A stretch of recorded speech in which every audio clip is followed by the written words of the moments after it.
ప్రభు ఏం చెప్తున్నాడంటే మత్తయి సువార్త 6వ అధ్యాయం 19-20 వచనాలు. భూమి మీద మీ కొరకు ధనమును కూర్చుకొనవద్దు, ఇక్కడ చిమ్మెటయు తుప్పును తినివేయును, దొంగలు కన్నము వేసి దొంగిలెదరు.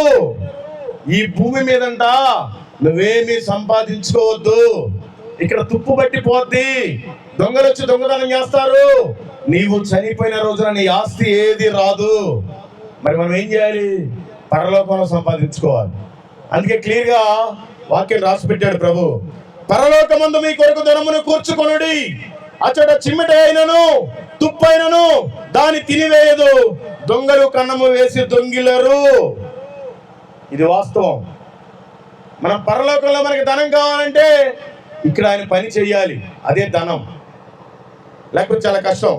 మరి ధనం ఉంటే మనం ఏం చేస్తాం? ఇక్కడ స్థలాలు కొనుక్కుంటాం, పొలాలు కొనుక్కుంటాం. మరి మనందరి కోసం ప్రభు సిద్ధపరిచాడు స్థలం ఉంది. తెలుసా మీకు? పరలోకంలో నాకు స్థలం ఉంది అన్నాడు. ఒకసారి చేతులు ఎత్తండి. కొద్దిమంది ఎత్తే వేల మీద లెక్క పెట్టుకోవచ్చు. ఇది నిజమే, మన కోసం పరలోకంలో స్థలాలు ఉన్నాయి.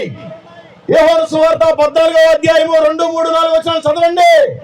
యేసు ప్రభు ఈ భూమి మీద 33.5 సంవత్సరాలు బ్రతికాడు.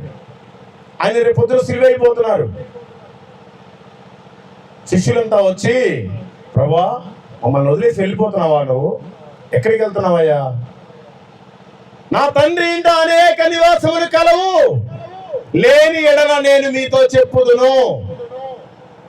నేను వెళుతున్నా, నేను స్థలాన్ని సిద్ధపరిచి మీకోసం కూడా నేను మరలా వచ్చి మిమ్మల్ని తీసుకొని వెళ్తాను. ఆ మార్గము మీకు తెలియను, ఆ మార్గాన్ని మీరు సలారం చేయమని చెప్పాడు ప్రభు. మరి మనమంతా చేస్తున్నావా? చేయట్లేదు. దయచేసి చేయండి. ఇక్కడ స్థలం ఉన్నా లేకపోయినా, ఇల్లున్నా లేకపోయినా, కనీసం అద్దె కొంపలోనైనా ఉండొచ్చు. కానీ పరలోకంలో నీకు స్థలం లేకపోతే నీ ప్రయాణం నరకమే. అక్కడ స్థలం కావాలంటే ఇక్కడ ఏం చేయాలో ప్రభు చెప్పాడు. యోహాను సువార్త 9వ అధ్యాయము 4వ వచనం, పగలున్నంత వరకు నన్ను పంపిన వాని క్రియలు మనం చేయుచుండవలెను, రాత్రి వచ్చుచున్నది, అప్పుడెవ్వడును పని చేయలేడు. దయచేసి తెలుసుకోండి. ఇప్పుడు మనకు పగలుంది, దిక్కులు కూడా బాగా నీటి చూసి. ఇప్పుడు మనకు పగలు, రాత్రి రాబోతుంది. ఈ పగలున్నంత వరకు ఆయన పని చేయాలి.